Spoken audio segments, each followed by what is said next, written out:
वही सम्राट चौधरी थे, किसी भी कीमत पर नीतीश कुमार को सत्ता से उखाड़ फेंकना। और नीतीश कुमार ने कह सकते हैं तेजस्वी के साथ में अपना गठबंधन तोड़ के, यानी कि आरजेडी के साथ में अपना जो उनका जो कह सकते हैं समझौता था उसको ब्रेक करके बीजेपी के साथ आए। उस दौरान ठीक सम्राट चौधरी का ये स्टेटमेंट था कि बहुत हो गया, कि हर बार कभी आरजेडी से कभी कह सकते हैं जेडीयू से, अब मुख्यमंत्री जो है वो बीजेपी के।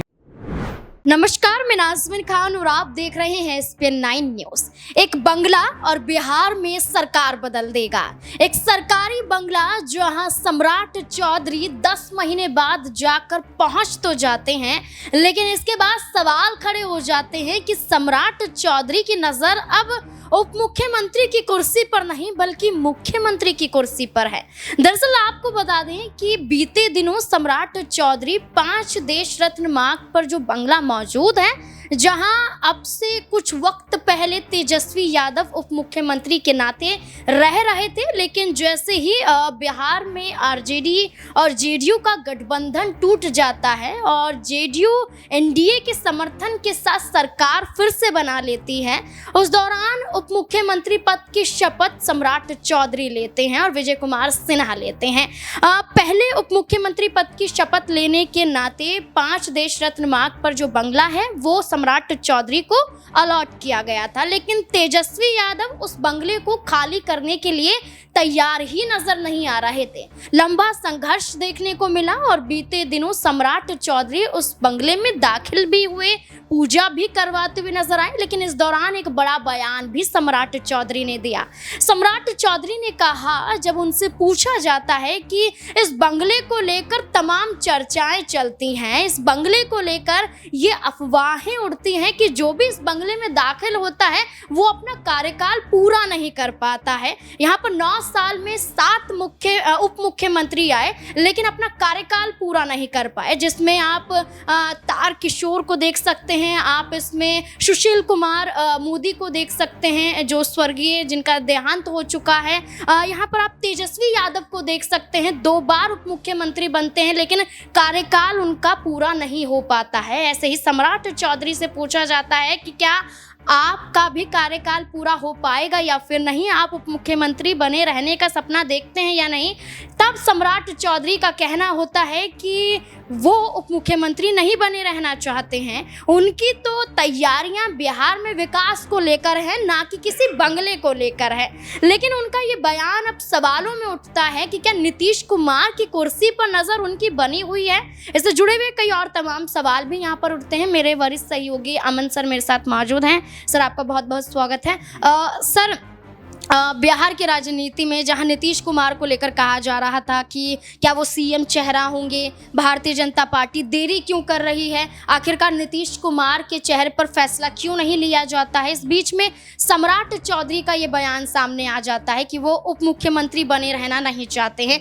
इस बयान को आप किस आधार पर देखते हैं कि क्या उप मुख्यमंत्री नहीं बल्कि मुख्यमंत्री की कुर्सी पर नजरें सम्राट चौधरी की हैं? देखिए, बिल्कुल पहली बात तो जो आपने 6-7 उप मुख्यमंत्रियों का जिक्र किया कि अपना कार्यकाल पूरा नहीं कर पाए, तो मुझे बंगले से ज़्यादा जिम्मेदार नीतीश कुमार लगते हैं, क्योंकि कभी वो इस पाले में, कभी उस पाले में, कभी इसके उप मुख्यमंत्री, कभी उसके उप मुख्यमंत्री। और ये जो चीज़ें हैं लगातार कह सकते हैं हम 17-18 सालों से देखने को मिल रही हैं, जब नीतीश कुमार अपने पाले बदलते हुए नजर आते हैं। अभी अगर इन 5 सालों की बात करें तो तीसरी बार नीतीश कुमार ने शपथ ली, तो ये अपने आप में बताता है कि सत्ता का जो खेल है वो पूरी तरह से नीतीश कुमार के काबू में है। इसीलिए हर बार वो अपना पक्ष बदल लेते हैं, लोग बदल लेते हैं, लेकिन सीएम कभी नहीं बदलता। लेकिन जिस तरह से आप बात करें कि सम्राट चौधरी को एक बंगला अलॉट होता है और इतने दिनों के बाद मिलता है, उसके बाद भी जिस तरह की बातें हो रही हैं कि क्या वो अपना कार्यकाल पूरा कर पाएंगे, ये मुझे लगता है कि सम्राट चौधरी के बारे में ज़रा सा ये भी हमें याद रखना पड़ेगा कि यही वही सम्राट चौधरी थे, किसी भी कीमत पर नीतीश कुमार को सत्ता से उखाड़ फेंकना चाहते थे, मुरेठा बांध के घूमते थे कि जब तक उनको सत्ता से उखाड़ नहीं फेंकूंगा मैं, ये मुरेठा नहीं खोलूंगा। तब मुरेठा भी खुल गया है और खुद सम्राट चौधरी भी खुल के सामने आ गए कि राजनीति में कभी किसी की जुबान का भरोसा नहीं कर सकते। बारंबार इनके जो स्टेटमेंट है वो बदलते हुए नजर आते हैं। आपने जिक्र भी किया और लगातार सुर्खियों में भी ये बात निकल के सामने आ रही है कि सम्राट चौधरी क्या अब आने वाले दिनों के मुख्यमंत्री अपने आप को पेश करते हुए नजर आ सकते हैं? क्योंकि आपको याद होना चाहिए कि जब नीतीश कुमार ने कह सकते हैं तेजस्वी के साथ में अपना गठबंधन तोड़ के यानी कि आरजेडी के साथ में अपना जो उनका जो कह सकते हैं समझौता था उसको ब्रेक करके बीजेपी के साथ आए, उस दौरान ठीक सम्राट चौधरी का ये स्टेटमेंट था कि बहुत हो गया, कि हर बार कभी आरजेडी से कभी कह सकते हैं जेडीयू से, अब मुख्यमंत्री जो है वो बीजेपी के में से बनेगा और तमाम तरह से इस बात की चर्चा वो करते हुए नजर आए। लेकिन जैसे जैसे बात आगे बढ़ी उसके बाद सम्राट चौधरी की जो सुर थे वो डाउन हो गए और उप मुख्यमंत्री बनकर बैठ गए। तो आप ये देखिए कि सम्राट चौधरी जो बात कहते हैं, जो भी बयान देते हैं, उसको कोई बहुत असर होता हुआ दिखाई नहीं पड़ता। और मुख्यमंत्री की बात आप कर रहे हैं, इसमें कोई संदेह की बात नहीं कि बीजेपी में बिहार के अंदर ऐसा कोई बड़ा लीडर नहीं है जिसके नाम पर बीजेपी चुनाव में जा सके, चुनाव लड़ सके। वो तो ये भी कहा गया कि वो तो भला हो इस बात का कि नीतीश कुमार के साथ में बीजेपी का गठबंधन बिहार में लोकसभा चुनाव में हो गया, नहीं तो बिहार में बीजेपी को इक्का दुक्का सीटें आती। तो आप समझिए कि बीजेपी का जो जनाधार है वो भी सम्राट चौधरी को पसंद नहीं करता और जिस तरह की उनकी बयानबाजी रहती है नाज़मीन, वो लगातार बदलती रहती है। स्टेटमेंट जो सटीक होना चाहिए, जो राजनीति का कह सकते हैं कि जो एक भारी भरकम जो बयान होता है कि जिसको भरोसा किया जा सके, वो कहीं ना कहीं सम्राट चौधरी के अंदर से जो है नजर आता है। इसीलिए बाबा अपना स्टेटमेंट जो चेंज करते रहते हैं। अब जिस बंगले में वो जा रहे हैं और ये भी कहा जा रहा है कि भाई उस बंगले में लोगों का कार्यकाल पूरा नहीं होता, क्योंकि अभी 1 साल का वक्त है लगातार। अब अगर हम देखें तो जिस तरह से अखिलेश यादव ने बात कही है कि भाई नीतीश कुमार को अपना समर्थन वापस ले लेना चाहिए, क्योंकि जेपी कि जिस तरह से बेइज्जती की गई, जिस तरह से उनको एक तरीके से अपने अंकुश में लेने का प्रयास किया गया बीजेपी के द्वारा, उस आधार पर नीतीश कुमार को अपना समर्थन जो है वो वापस ले लेना चाहिए। चिराग पासवान भी अपना अलग रुख दिखाते हुए नजर आते हैं। तो ये कोई बड़ी बात नहीं है कि यहाँ पर एक बार फिर से कोई बड़ा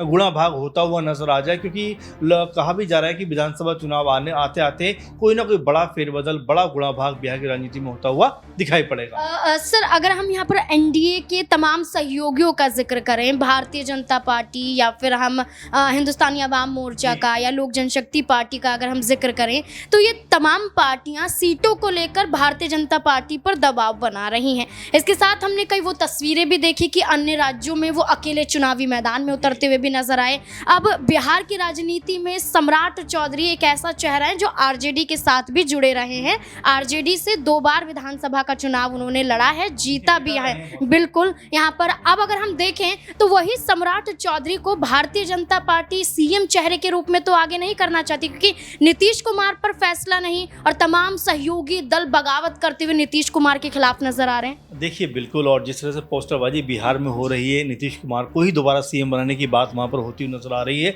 इसके अलावा भी अगर आप देखें तो चिराग पासवान के मन में जो हसरत है कि भाई हमें कम से कम 100 सीटों पर आप चुनाव लड़वाइए, वो ये बताती है उनकी ये चाहत कि वो भी मुख्यमंत्री बनना चाहते हैं। जैसे मैंने आपको बताया भी कि सम्राट चौधरी उतने बड़े लेवल के नेता नजर नहीं आते कि उनको मुख्यमंत्री के तौर पर बीजेपी पेश करती हुई नजर आ सके। और बीजेपी को भी ये पता है कि अगर जेडीयू, आरजेडी, कांग्रेस पार्टी एक हो जाते हैं तो यहाँ पर उनके हिस्से में नाम मात्र के वोट आएंगे, नाम मात्र की सीटें आएंगी। इसीलिए बीजेपी किसी भी कीमत पे आप देखिए जेडीयू को अपने पास रखना चाहता है, चिराग पासवान को अपने पास रखना चाहता है, क्योंकि अगर इन दोनों को साध पाए तो बिहार में बीजेपी एक बार फिर सत्ता में आ सकती है। लेकिन अगर कोई बड़ा खेल यहाँ पे होता हुआ नजर आए, क्योंकि लगातार इस बात की संभावना है कि जो इंडिया गठबंधन बनाया था वो नीतीश कुमार की अगुवाई में ही बना था, तो क्या एक बार फिर नीतीश कुमार उस तरफ जाते हुए नजर आ सकते हैं? ये अपने आप में बड़ा सवाल है। और क्या यहाँ पर कह सकते हैं कि 2025 का विधानसभा चुनाव होने वाला, उसमें कोई बड़ा फेरबदल हो सकता है? तो ये तमाम सारी संभावना नाज़मीन तो निकल कर सामने आती है। लेकिन हाँ, ये जरूर मानना पड़ेगा कि यहाँ पर अगर बीजेपी ने कोई बहुत चालाकी वाले काम किए या ये दिखाना चाहा कि भाई हमारी पार्टी से इस बार जो सीएम होना चाहिए, तो यहाँ ये गठबंधन ब्रेक हो सकता है। क्योंकि अगर मुख्यमंत्री बनने की बारी आती है तो नीतीश कुमार के बाद नाज़मीन उनके बेटे की बात हो रही, निशान की, कि वो मुख्यमंत्री बनने चाहिए। आपने देखा भी कि जेडीयू के तमाम नेताओं ने ये तक कहा कि अगर वो मुख्यमंत्री का बेटा अगर मुख्यमंत्री नहीं बनेगा तो क्या वो सब्जी बेचेगा? तो यानी इस तरह की बयानबाजी भी हो रही थी। तो कई ऐसे पहलू हैं, कई ऐसे तथ्य हैं जो निकल कर सामने आ रहा है। लेकिन हाँ, पूरे मामलों को देखते हुए कहा जा सकता है कि बीजेपी के लिए मेरे ख्याल में कि आसान नहीं होगा अपना ये पक्ष रखना कि भाई सीएम हमारी तरफ से होना चाहिए, क्योंकि नीतीश कुमार की पार्टी और कह सकते हैं जेडीयू खेमा कभी भी नहीं चाहेगा कि बीजेपी का सीएम बने उनके सीएम को हटाकर। बिल्कुल, अगर हम बिहार की राजनीति में चर्चा करें तो नीतीश कुमार अभी भी अहम चेहरा हैं। चाहे वो किसी भी गठबंधन के साथ जाएं, लेकिन मुख्यमंत्री की कुर्सी पर